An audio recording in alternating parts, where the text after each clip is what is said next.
service design, which focuses on improving quality and interaction between service provider and its user, is our main focus of today's podcast. Clive Grinyer, who is the head of service design at Royal College of Arts, London, which is one of the most prestigious college.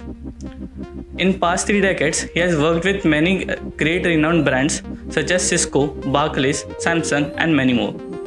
Even if you are not a designer, this is the conversation for you, which will enlighten you on the need of design from industry as well as in common man's perspective. Stick till the end as we talked about different elements of design from the specialist. Enjoy this conversation with one of the most experienced men in the industry, Clive Grinyer, for you on ArtTown Podcast Series.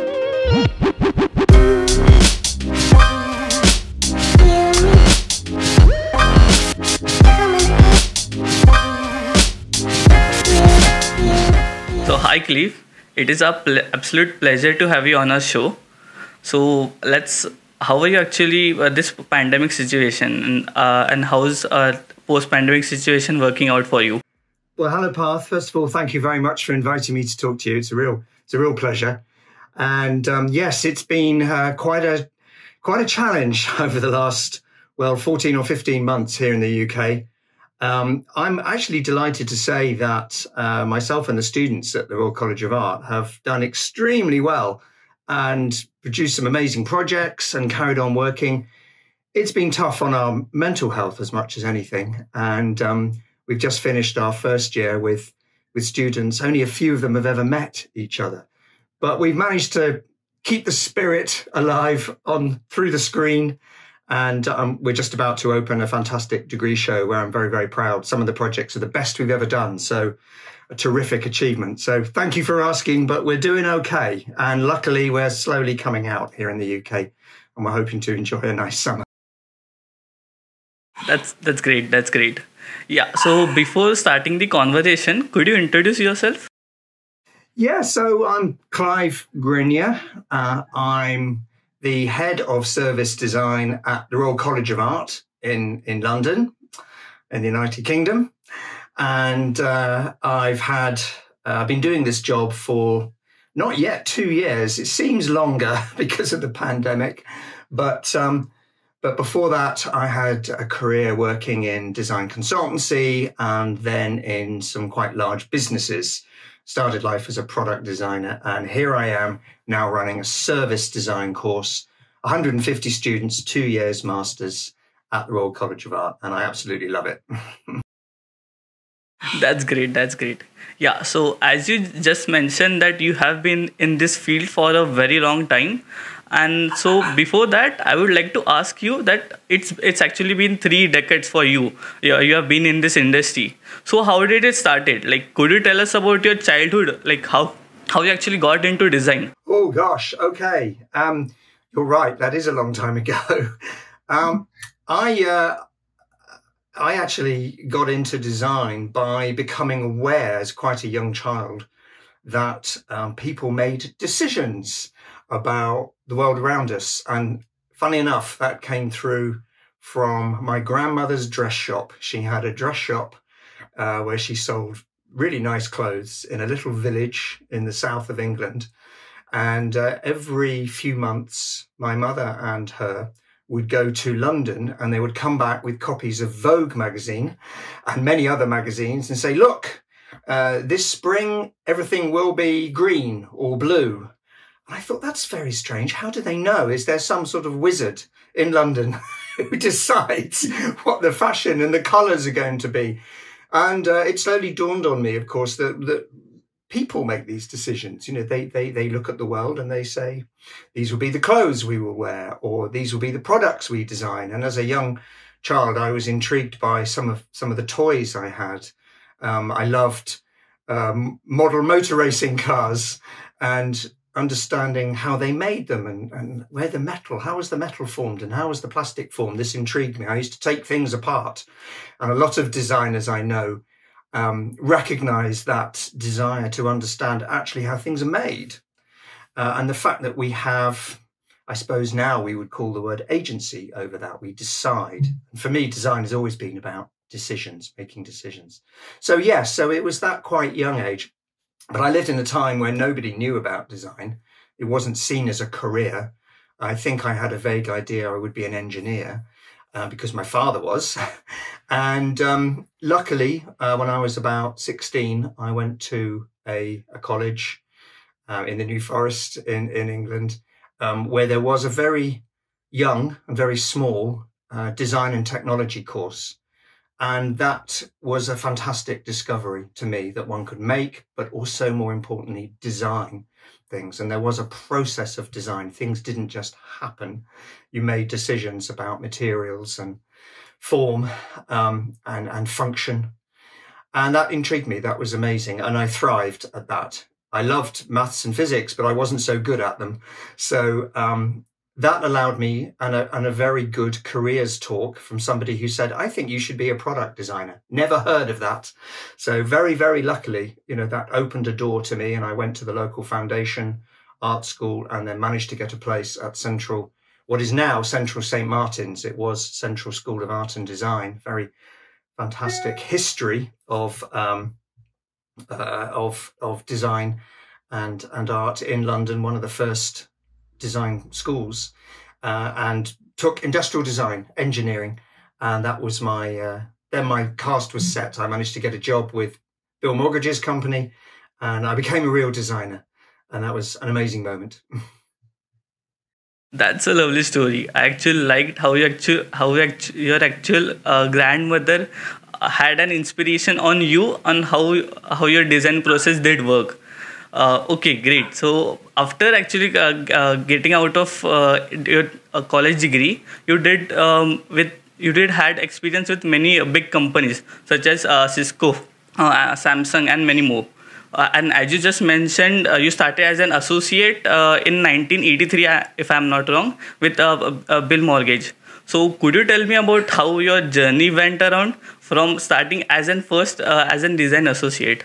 Yes, that's right. With Moggridge Associates, as it was originally called, the London office of Bill Moggridge. Myself and two other colleagues from Central were taken on, and I owe Bill, who's sadly no longer with us, and his team, John Stoddard and Heather Beese, who ran the London office, huge debt of gratitude for taking myself and my colleagues. And it was such a breakthrough to get a job in a firm like that. We were especially excited because they had an office in California, and Bill had set up a company called ID2 in San Francisco. And within a year or so, I was on a plane to California to work in that office. And that was just an incredible dream for a young person like I was then, naive and ambitious. It was an amazing education. Working at Moggridge, you think you know something when you leave college, but you really learn when you start working. And one of my first jobs was designing car radios for Ford, and I would fly to Detroit as a 21, 22-year-old and work with engineers there on just a tiny part of the car radio, but a really important part actually, because it said a lot about the engineering and the usability. And it was a big lesson for me because it was a digital car radio, the first one.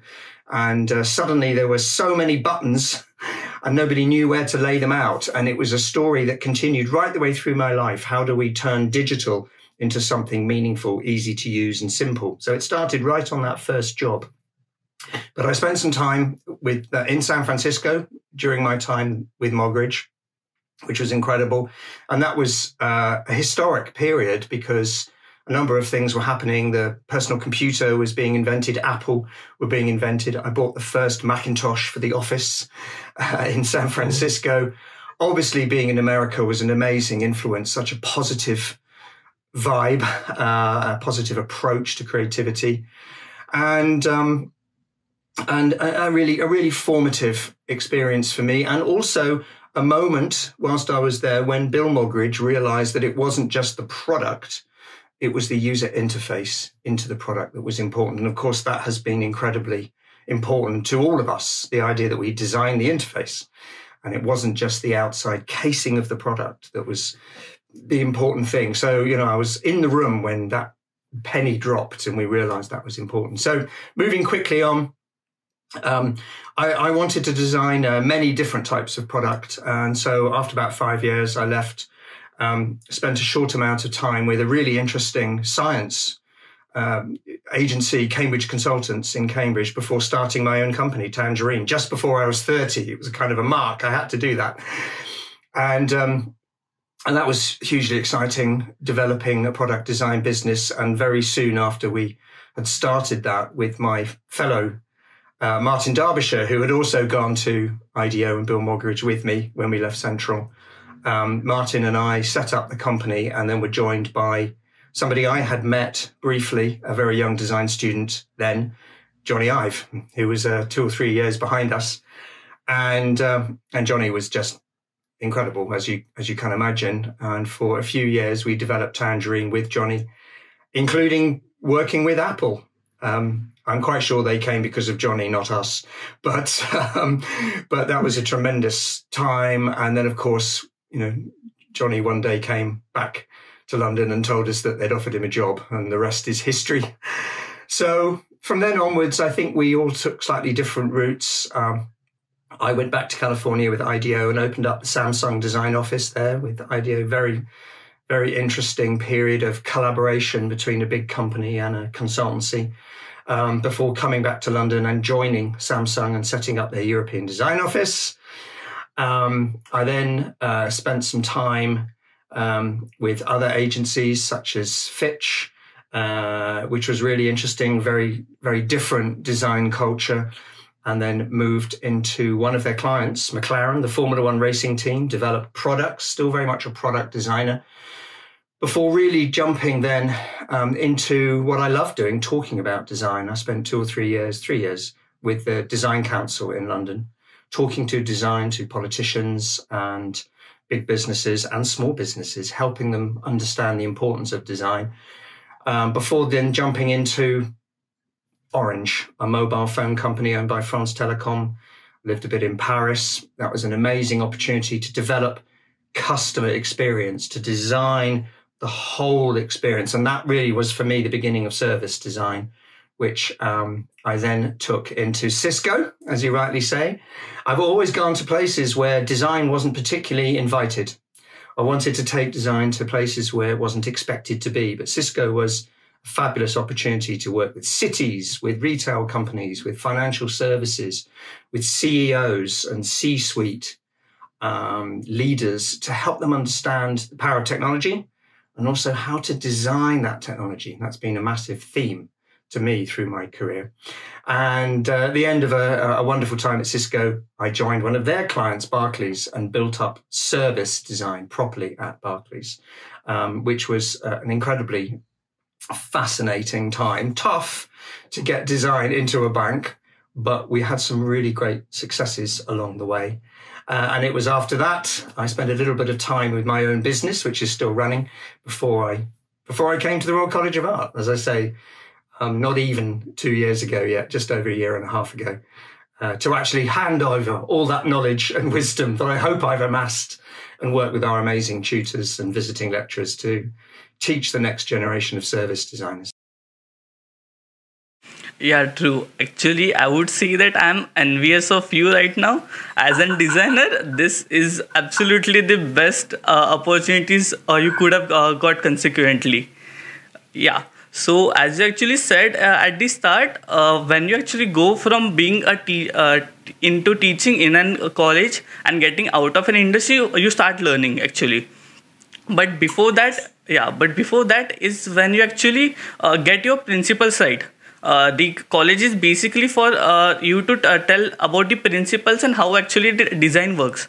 So my next question to you is, what actually made you incline towards teaching? And now, as you said that you are in a prestigious college teaching as a head of service design. So what actually did inspire you to get into teaching again? It's a great question, actually, and I haven't been asked that before.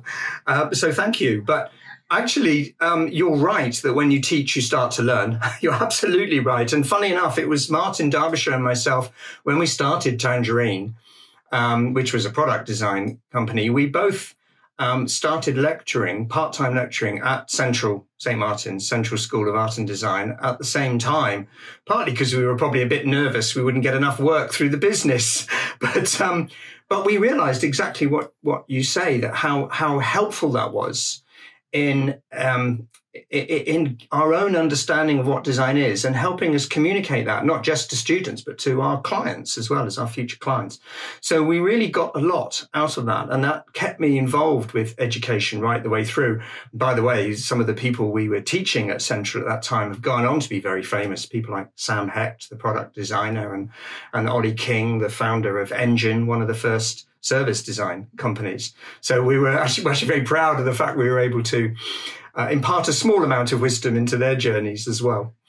But over the years, I'd taken on a number of examiner roles. I was lucky enough to be invited to be an external examiner on a few courses around the UK. And probably the most important was with Glasgow School of Art. So I'm actually a visiting professor at Glasgow School of Art and spent 6 years examining their students. And again, some famous service designers such as Sarah Drummond from Snook was around at that time. She remembers me turning up. So being close to education was great. And then about 4 years ago, actually, even before that, I went to the very first student introduction Pecha Kucha presentation for the service design course at the RCA when it started 9 years ago. It's only been going 9 years. It's incredible. I think we celebrate the 10th year next year. And there I saw this amazing combination of people who were going to do this new thing called service design that was still quite new. We were still wondering what it was. And I followed the course closely, and Nick de Leon, who was the pioneering hero founder of the course at the Royal College of Art. And about 4 years ago, when I was in Barclays, I was trying to engender into Barclays a deeper understanding that design was relevant to them. And it wasn't just a prettifying of a website. It wasn't a decorating thing. It was strategic. And they needed design because they had problems in banking that I knew design could help with. So Nick very kindly allowed me to take the management of Barclays to the Royal College of Art. And we met some students who gave fantastic presentations, and Nick gave an absolutely inspirational presentation about the power of design in big business. He was really fantastic at that.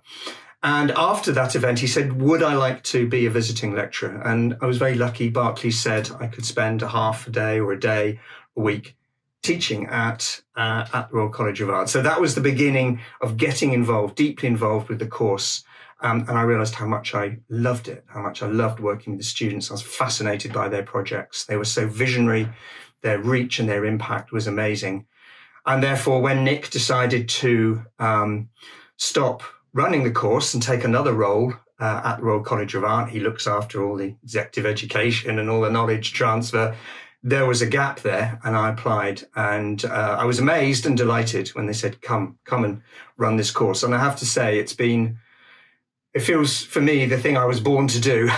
It's a huge challenge, 150 students, but they're all absolutely amazing. And the projects they do and the way we've been able to focus them even during this pandemic.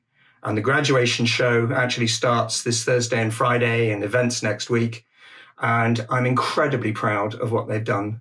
These are the best projects we've ever had come off the course. So I think myself and my staff can feel both relieved and pleased and proud at how we've managed to keep the show on the road. We are somewhat exhausted as well, of course, but it's the most satisfying thing you can do, to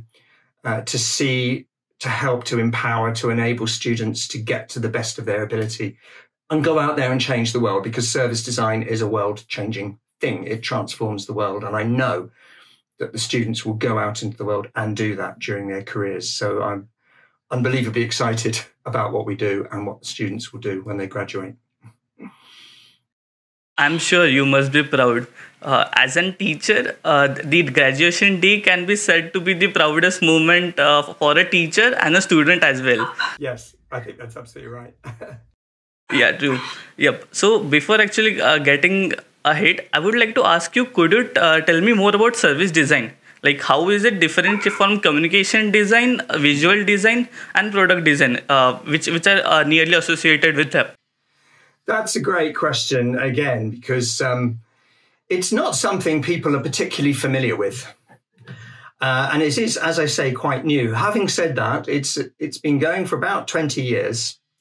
The consultancy LiveWork in the UK celebrated their 20th anniversary this year. And I always see that as one of the landmarks where designers who were originally product designers, for example, started to design services.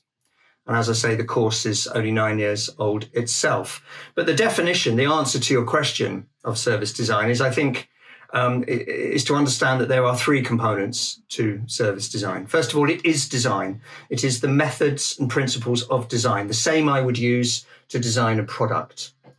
It would be to understand the problem you're solving, to research that problem, and then to use your creativity to imagine a new solution. You can imagine if you're designing a product, you want to make it better, you want to form something that's more comfortable and better looking than anything else on the market. If you're a communication designer, you want to communicate better, or user experience designer. We use all those principles, but we don't apply it to a product. We don't apply it to a thing. We apply it to the set of experiences that create a service. So we talk a lot about the customer journey in service design, about what do people actually do. So they have to find out about something. They have to know that something exists because they have a need and it will solve it. They have to work out how to find it, to engage, to buy it. And then they have to use it. And then they have to use it more, we hope, if your business or your organization is impactful. And eventually you have the sum of all those parts, the service experience. Is it a good experience? Does it change the world in the way you intend? So we are designing a whole set of what we call touch points. And that means that as well as using design methodology, we are designing systems. We are changing the systems. And systems is a word that covers, how do you train somebody to be more polite in the retail store, to understand the brand, perhaps? How do you train, or how do you create a marketing program that links it all together, helps people understand the power of the product and the service? How do you manage the data so that we can help people make better decisions? How do we design the product or the user interface? You can see that it's a complicated world when you get into a system world, where design usually designed one thing, like the product or the screen. We stand back and see the whole experience and we orchestrate it together. And the final aspect of this, that is the essence of so much design thinking, is that we're very user-centered. We're human-centered. And that can mean the individual, it can mean community, it can mean society. So it's a long answer because it's complicated, but it's human-centered, it's design methods, and it works with systems to change systems to give a better total experience. And the reason we do it is because lots of services are really broken. You can have one bit that's good, and then you find out that the onboarding is terrible, and the customer service is bad. And if any parts are broken, then the whole thing is poor in a customer's point of view, or the organization isn't so impactful or effective. So it's really important in this modern world. And we see lots of examples of where things don't work well enough because they haven't been designed. They're more of an accident. And I do think that design is about the decisions people make. And a lot of people make decisions without understanding the impact they will have on the end user or even their own organization. So, in this country, we have, because of COVID, we had a track and trace system that was going to be the best in the world, where it completely failed because it didn't consider the human. It didn't consider the people they were trying to approach. It didn't consider the people who were going to ring up and try and contact people who may have, sadly contracted COVID, and tell them what they had to do. They didn't understand the human element of it. And so it absolutely failed. And you can't keep throwing technology at these problems without understanding the human aspect of how this service will be delivered. So I think using these design methods and a human-centered approach and an understanding of the systems is so important for the world right now, especially as we come out of pandemic. But as you rightly say, not that many people know about us yet, but we're growing and people are realizing, because of the mistakes of pandemic, that what I'm talking about is really important. Yeah, it's absolutely true. I would say that human should be the center of the product, not the product itself. Because human is going to tell, is this product useful and can actually be accessible to that product. And I'm sure that this field is going to boom a lot in the future. Absolutely, absolutely. It's a great opportunity post-pandemic to actually start making the right decisions instead of just hoping technology will solve everything. Technology is fabulous, but we need the human element bolted in with it. So my next question to you is that how has this industry evolved? You have seen this industry for 3 decades. So how has this industry evolved and what changes did you see over the period of time? Oh, goodness. So over 3 decades, I would say the biggest change is that people now embrace design so much more. It was a battle in the early days. It was a battle to find clients who got design. And if you had a client, you stuck with them very closely. One really had to learn how to be an evangelist and help people, whether it was an engineer or the head of a company or a manager in a company, to understand that design was more important and that it wasn't the thing you did at the end of the process. So I realized very early on that the briefs I was getting as a young designer, working in Moggridge and other places, so many decisions had already been made that it left me with very little freedom. Funny enough, as a product designer, so many decisions can limit or empower your creativity.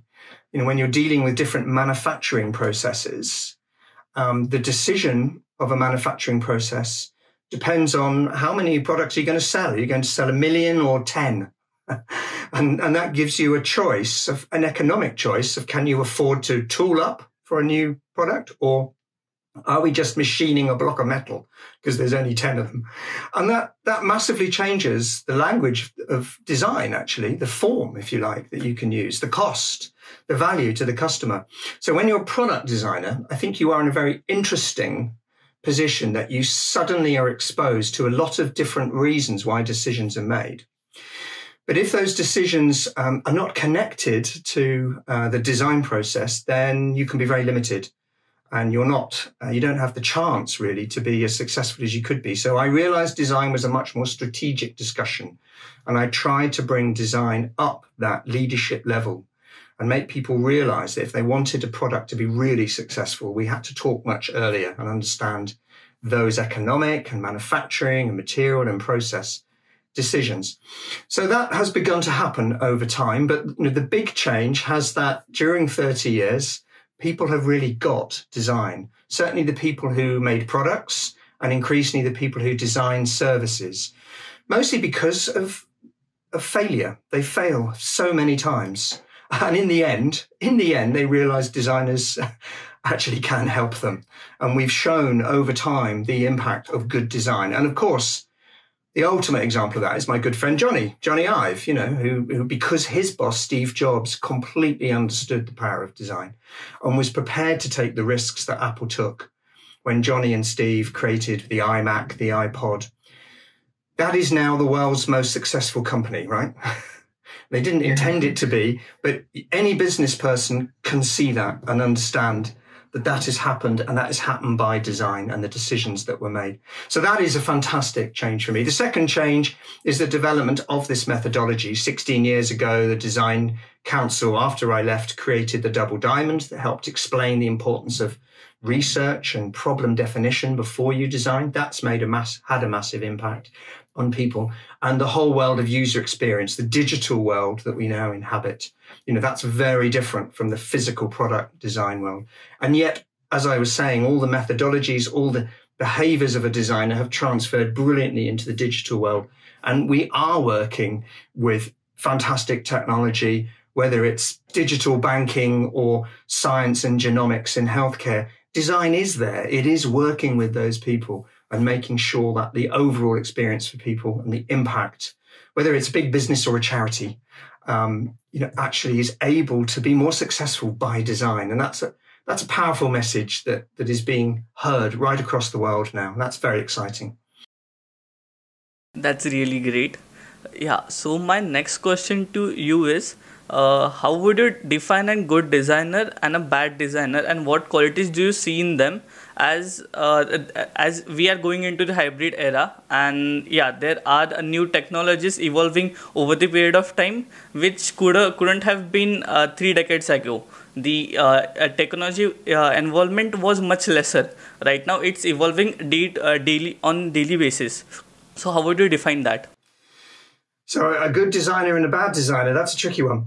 But I think a good designer is able to work and collaborate with people.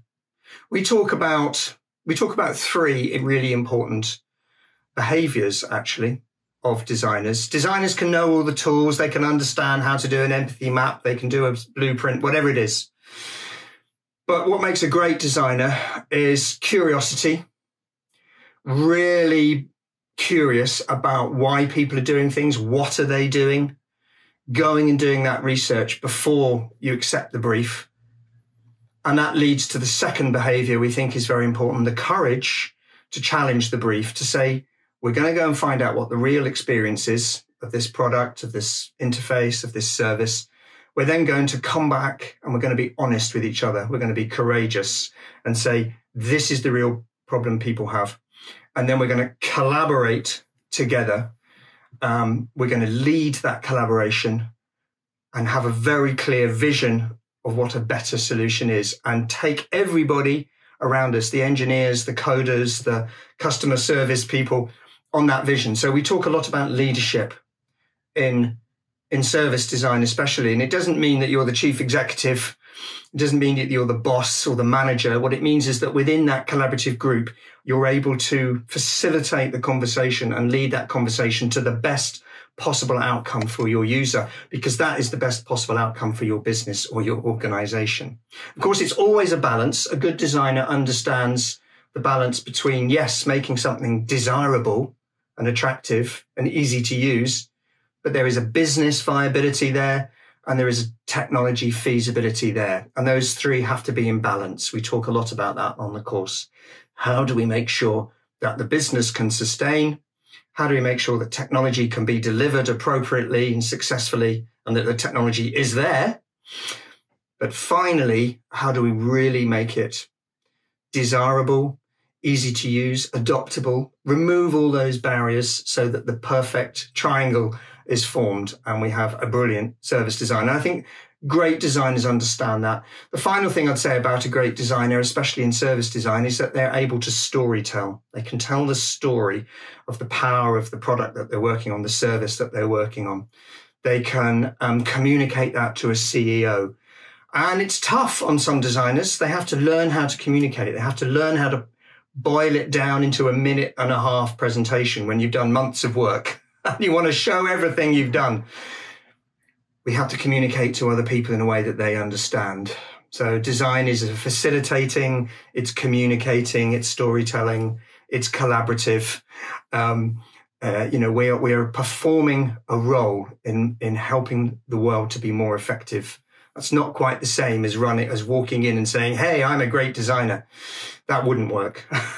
So it's quite a different type of design, but the power, the payback is that you see the world shift and transform over time. And that's hugely satisfying to see that happen after all the hard work. That's great. If I could boil your statement down into one statement, I could say that a good designer is the one who designs for himself and is a best product. But a great designer is a person who can actually take every person along with them and also touch a human heart. That's where actually you would say that, yeah, it's a great design. I think that's a nice way of putting it. There's always a bit of you in the design. Of course there is. But you're doing it for someone else. That's the difference between design and art, I think. Yeah, on that point, I would like to ask you, how would you actually define industry needs, and where do you see that a design is needed? As you mentioned, designer should also be present in the decision making policies. So how do you define a role of a designer, and what does a designer bring to the table when he gets into the industry? That's one of the great challenges, explaining to people the role of a designer. And design is an occupation that people have a lot of perceptions and perhaps even prejudice about it because they think it's purely visual. I think anyone listening to this, watching this, will realize that I'm not talking about only visual. I think the experience, the beauty of design is incredibly important. But we're seeing the beauty of the whole experience. How do we design every part of that sensorial experience? And how do we ensure the system is there? And how do we ensure it satisfies real user needs? So I think the first thing I'd say about the role of design is that, again, it is very collaborative, but we need to be better, actually, than we are at explaining the value of design to people to make them understand that they need to have us on their project. This isn't the model of design where a famous designer comes in and sprinkles some magic on whatever it is you've got, and bingo, it suddenly sells more or looks more beautiful. This is hard work design. This is showing that the methods and principles we have can make what you're creating more impactful, more successful. And that is bound to take time. The way I've always done it is to never boast about it. I've gone into areas where there are really difficult problems that haven't been solved. And by persuading people to try out, and because the project is so collaborative and listens to people, people usually embrace design quite readily and enjoy being part of the process because we are bringing them into the process. And at the end of a short period, the realization that we are doing something different and it's going to be more impactful. And because another very, very important part of design is our ability to prototype and experiment before we build, we can get the feedback from people and show a positive future, a positive result will come quite quickly. And that encourages people and they trust you. It's all about trust, of course it is, and the value of design. So building relationships, helping people understand the value you bring, making them look good because they're working with you. This is a much more complex diplomatic relationship. And that's the one every designer has to go on. We are still in the world where service designers especially have to earn their right to be there. And they have to persuade people who haven't worked with a service design before, haven't understood these processes, haven't been included. And there are always people who are suspicious and cynical. And so designers need to have a certain resilience and a certain ability to overcome those barriers because there are always those barriers. Maybe there'd be a wonderful time in the future where everybody understands and service design will be completely integrated into every meeting, which I think I would love to see. But in the meantime, we're still in a transition period where we have to explain the role of design, but we're very much a bringing together of people. But I think probably the most important role is that we represent the person we are designing for, and we keep reminding people who we are designing for, and we make sure everyone is in their mindset.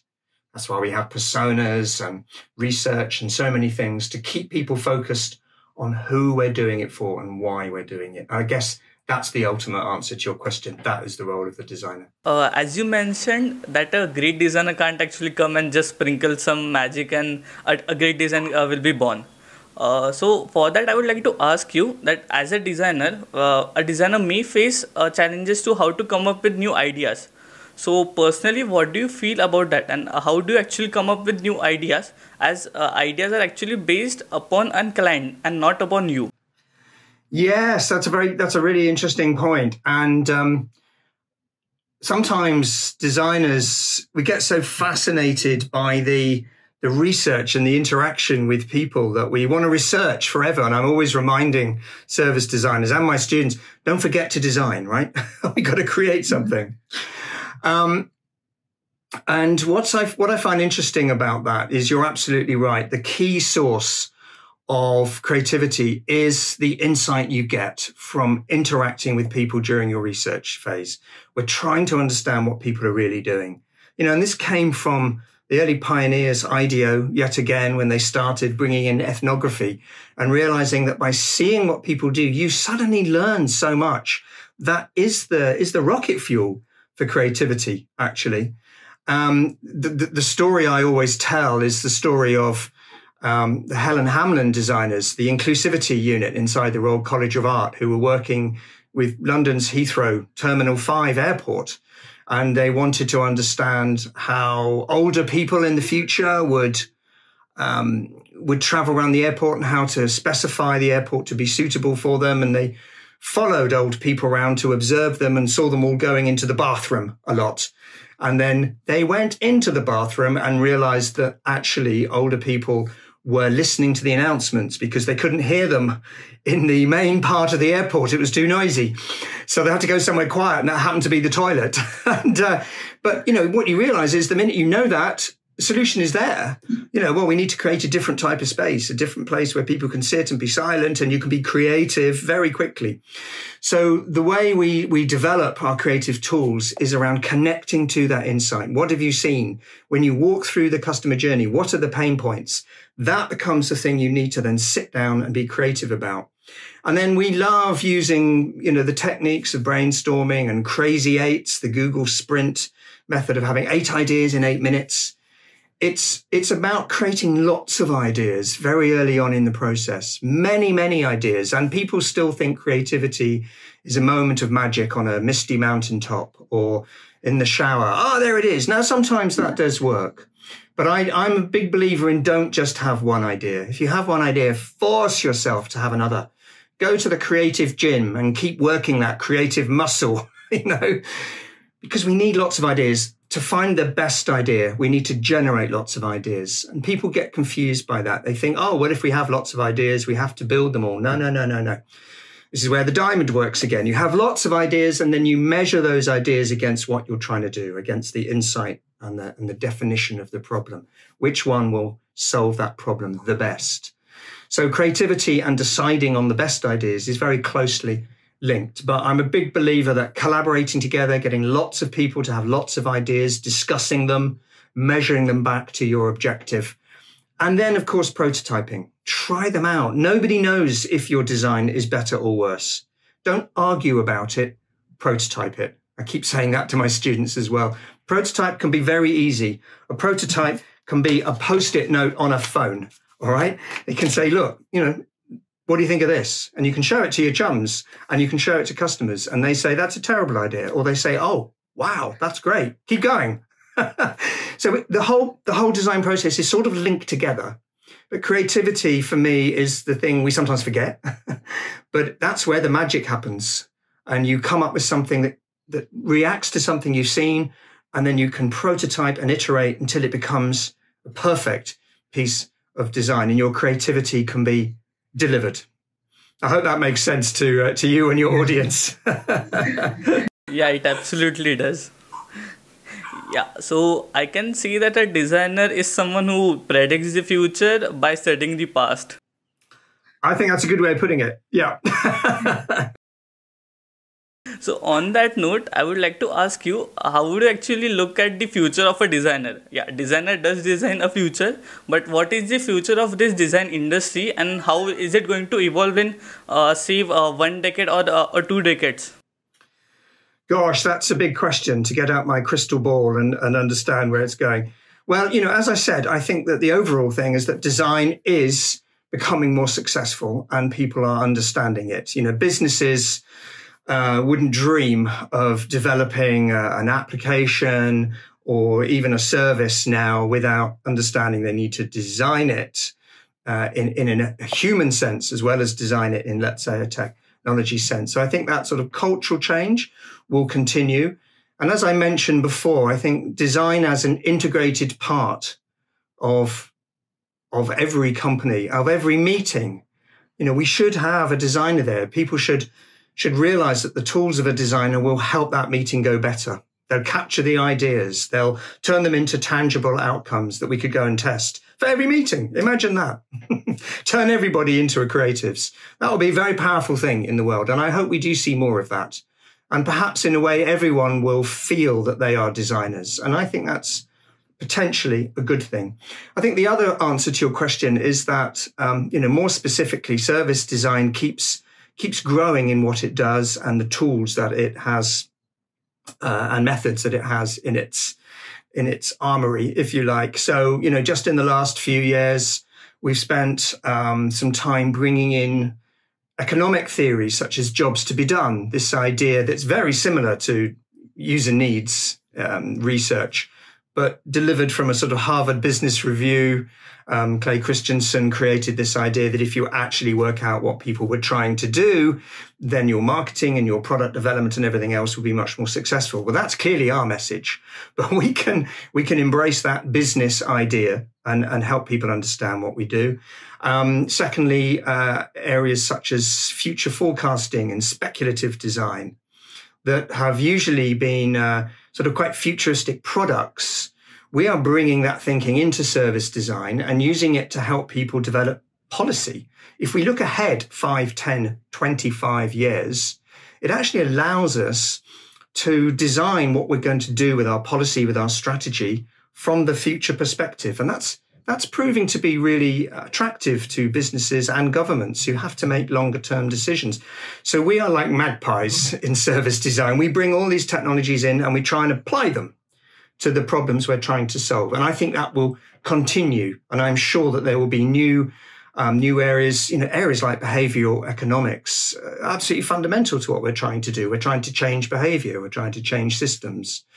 And so all these tools and areas of design start coming in. So I don't know what we'll call service design in 5, 10 years. It might be called something completely different.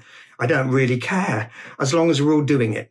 And there's more and more people coming into the tent of design transformation, which I suppose is what it really is.